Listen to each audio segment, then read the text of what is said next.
حاصل نہ کرنا، یہ اصل میں اسلامک کلچر ہے ہی نہیں، ایک محض وہ ریا ہی رہ جاتا ہے۔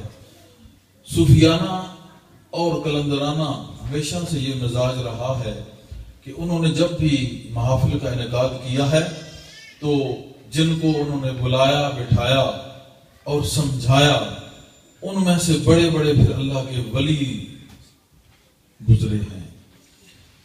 جو بھی محافل خاصان میں بیٹھتا رہا ہے وہ خاص لوگوں میں شمار ہوتا رہا ہے۔ فقط تقریر سے غرض نہیں، خطاب سے غرض نہیں، میں تو ان چیزوں کی نفی کرتا ہوں، چونکہ سمجھانے کا ذریعہ الفاظ ہوتے ہیں، اس وجہ سے اس کو محض تقریر یا خطاب نہ سمجھا جائے، بلکہ ایک کلام اور ایک حضور پاک، حضور پرنور صلی اللہ علیہ وسلم کی ایک عطا اور سیدی غوث اعظم رضی اللہ عنہ کی عطا ایک سمجھا جائے کہ ان کی طرف سے جو مشن عطا کیا گیا اور ان کے کرم سے جو شروع کیا گیا، تو ان کے فیضان کا ذریعہ ایسی محافل ہوا کرتی ہیں جہاں پہ مسلمان بیٹھتے اللہ کا ذکر کرتے ہیں۔ اور سب سے بڑی بات یہ ہے کہ پھر آپس میں جب مسلمان ملتے ہیں تو دو مسلمانوں کا آپس میں ملنا ہی بہت بڑا ذکر ہے۔ ایک دوسرے کو سلام علیکم کہنا بہت بڑا ذکر ہے، ایک دوسرے سے محبت کرنا بہت بڑا ذکر ہے، کیونکہ لا دین لمن لا محبت لہ، جس کے اندر محبت نہیں ہوگی اس کا کوئی دین نہیں ہوگا۔ لا ایمان لمن لا محبت لہ، حدیث میں آقا علیہ السلام نے فرمایا، حضرت شاہ احمد رضا خان بریلوی نے اپنے خطبات رضویہ میں اس کو نقل کیا ہے کہ لا دین لمن لا محبت لہ، لا ایمان لمن لا محبت لہ، اگر تم میں محبت نہیں تو نہ تمہارا دین ہے نہ تمہارا ایمان ہے۔ تو ان محفلوں کا مقصد صرف بولنا، تقریر اور خطاب اور لفاظی اور فقرات، جملے یا قطن نہیں ہے، ہاں بولنے کے لیے ان کا سہارا ضرور لیا جاتا ہے۔ میں یہ دیکھتا ہوں کہ سلسلوں میں لوگ اکثر سوال کرتے ہیں کہ یہ بیعت کیا ہے، بیعت ہونا کیوں ضروری ہے، اس کی اہمیت کیا ہے، فرض ہے، واجب ہے، سنت ہے، کیا ہے؟ تو بات یہ ہے کہ صحابہ بھی ایمان لے آئے تھے، لیکن آپ کو پتہ ہے کہ بیعت رضوان کا قصہ بہت مشہور ہے، اس پہ بہت سارے صحابہ نے آقا علیہ الصلوۃ والسلام کی بیعت کی۔ پھر بہت سارے لوگوں میں یہ خیال پیدا ہوا کہ بیعت کیا ہے، تو اللہ نے قرآن میں فرمایا کہ یہ ایسا نہ سمجھو ید اللہ فوق ایدیہم، انہوں نے جو عہد کیا ہے وہ اللہ کے ہاتھ پہ کیا ہے، یعنی ہاتھ نبی کا ہاتھ تھا مگر اس کو اللہ نے کہا یہ میرا ہاتھ ہے۔ تو دیکھا جائے تو وہ مسلمانوں نے بیعت کی تھی، صحابہ سے پڑھ کے تم کہاں مسلمان نکل آئے؟ تو پھر حضور کے صحابہ بھی تھے، حضور کی ابتداء میں بھی تھے، حضور کے طالب بھی تھے، ساری باتیں تھی، لیکن بیعت کی یہ اللہ کی طرف آقا علیہ السلام نے جو فرمایا۔ اس کے علاوہ بھی پھر بعض صحابہ کی بیعت، تو وہاں سے یہ سلسلہ اس طرح یہ شروع ہوا کہ مسلمان بیعت ہو کے ایک عہد کرتے ہیں۔ وہ عہد کیا کرتے ہیں کہ ہم اللہ اور رسول کا ذکر کریں گے، وہ تو پہلے بھی کر رہے تھے، پتہ چلا کہ بیعت ہونے کے بعد جو شیخ کامل ہوگا وہ ان کو ذکر کا طریقہ ایسا بتائے گا، وہ ذکر پہلے بھی کرتے ہوں گے مگر اب اس طریقے سے وہ ذکر کریں گے کہ ذکر جو ہے وہ فکر سے خالی نہیں رہے گا،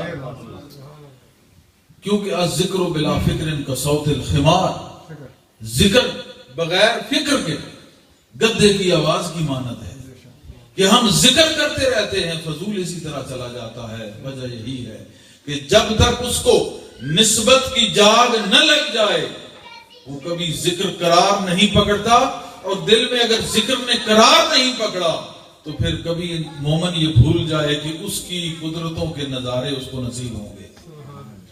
قرآن کریم میں آیا، بچوں بیٹھ جاؤ یا نکل جاؤ، چپ کر کے بیٹھو۔ قرآن کریم اللہ پاک نے فرمایا بہت بہترین کتاب، سب سے اعلیٰ کتاب، مگر ہم اس کو پڑھتے ہیں بطور ثواب کہ ایک کتاب ہے اور بطور ثواب ہے۔ قرآن میں نے رات کو بھی کہا کہ اس لیے سمجھ نہیں آیا، میں اس طرف ہوں گا یہ ذہن میں لفظ ہے کہ حضور اکرم صلی اللہ علیہ وسلم نے فرمایا تھا کہ میں تم میں انی تارک فیکم ثقلین، میں تم میں دو چیزیں چھوڑ کے جا رہا ہوں، تم ان کو پکڑے رکھنا، یہ تم کو تھامے رکھیں گی، اور حوض کوثر پہ یہ بھی ملیں گے اور تم بھی ساتھ مل جانا۔ سبحان اللہ، سبحان اللہ۔ اس کو نقل کیا ہے اشرف علی تھانوی صاحب نے دیوبند کے، وہ بانی ہیں دارالعلوم دیوبند، جو انہوں نے وہاں سے شروع کیا یہ سلسلہ اپنی تعلیمات کا، تو انہوں نے بھی اپنی کتاب نشر الدین میں اس حدیث کو نقل کیا ہے۔ تو کیا چھوڑ کے جا رہا ہوں؟ حضور انور صلی اللہ علیہ وسلم نے فرمایا کہ میں تم میں دو چیزیں چھوڑ کے جا رہا ہوں، ایک قرآن، دوسری اپنی اہل بیت۔ اگر تم ان کو پکڑے رکھو گے تو یہ تم کو تھام کے رکھیں گی۔ آج بدقسمتی سے قرآن بھی گیا اور اہل بیت کی تو شناخت ہی ختم ہو گئی کہ اہل بیت ہیں کون، کیونکہ جس کو پکڑا ادھر جا کے شامل کر دیا۔ یہ ظلم ہے اسلام کے ساتھ، قرآن کے ساتھ اور مصطفیٰ کے ساتھ۔ میں کہتا ہوں کون سا چہرہ لے کے روز محشر اس نور والے چہرے کے سامنے جاؤ گے؟ ظلم کر دیا تم نے اپنے آپ پہ اور مسلمان ہو گئے۔ اہل بیت کا حکم اس لیے تھا کہ یہ اترا ان کے گھر میں ہے، جانتے بھی وہی ہیں، سمجھا بھی وہی سکتے ہیں، باقیوں نے سن کے سمجھایا ہے، ان پہ اترا ہے، انہوں نے خدا سے پڑھ کے سمجھایا۔ سبحان اللہ، سبحان اللہ۔ تو ہم نے کیا کیا کہ قرآن کو بھی بطور ثواب، کوئی مر جائے تو پڑھ لیتے ہیں یا پڑھ کے بخش دیتے ہیں کہ ٹھیک ہے جو پڑھا تجھے بخشا، ہم فارغ۔ قرآن میں کو سمجھنے کے لیے حضور علیہ السلام نے فارمولہ بتایا تھا کہ اہل بیت۔ بھائی اہل بیت کیوں کہا؟ کہ جب بھی وحی اترتی تھی تو آقا علیہ السلام پر اترتی تھی تو ساتھ اہل بیت بھی موجود ہوتے تھے، اترتی آپ پہ تھی، اس کے فیض و برکات تمام اہل خانہ پر تھے۔ بے شک اس میں ازواج مطہرات ہیں، بے شک وہ بھی، ان پہ بھی اللہ کی تجلیات ہیں، ہم اس چیز کا انکار نہیں کرتے، اقرار کرتے ہیں۔ لیکن پھر میں سوچتا ہوں کہ یہ ضرورت کیا پیش آ گئی؟ ایک چادر منگا کے فرمایا اللہم ہاؤلائی اہل بیت، اے اللہ یہ میرے اہل بیت ہیں۔ وجہ یہ کہ ان سے آگے قرآن سیکھنا ہے ہم نے، اور ہم نے کیا کیا؟ ان کو قتل کر کے خود قرآن کا دعویٰ کر دیا، اور آج تک اس کی سزا ہم بھگت رہے ہیں۔ یہ مسلمان جن کو ایک تاج اللہ پاک نے عطا کیا تھا، اس کے بعد آج تک یہ ذلیل اور خوار ہو رہے ہیں، اور امام آخر الزمان کے ظہور تک اسی طرح ہی رہے گا، کیونکہ پھر وہ خون مصطفیٰ پھر آئے گا، اور پھر وہ صحیح اپنی تجلیات الہیہ ان پہ ہوں گی، اور اللہ کی مدد و نصرت سے پھر اسلام کا غلبہ ہوگا۔ اس کی علاوہ کوئی نہیں کر سکا، نہ کر سکے گا۔ وجہ یہی ہے کہ ہم اپنا راستہ بھول گئے۔ تو قرآن میں ہے من کان فی ھذہ اعمی فہو فی الآخرۃ اعمی، کہ یہاں جو اندھے ہوں گے وہاں بھی اندھے ہوں گے۔ مولا کریم یہاں تو سب کی دو دو آنکھیں ایک چھوڑ کے، اوپر اینک لگا لو تو چار چار آنکھیں ہوں گی، اور لینزز لگا لو پھر 6 آنکھیں ہوں گی، 6x6۔ تو یہ اندھے کیسے ہوئے؟ پھر پتہ چلا کہ واقعتاً آنکھیں تو ہوں گی مگر پھر بھی اندھے ہوں گے۔ کیوں؟ وہ قرآن کو سمجھنے سے قاصر رہیں گے، اس پہ عمل سے قاصر رہیں گے، ان کے پھر تقوی سے قاصر رہیں گے، پھر احسان سے قاصر رہیں گے، تو اس لیے اندھے ہوں گے۔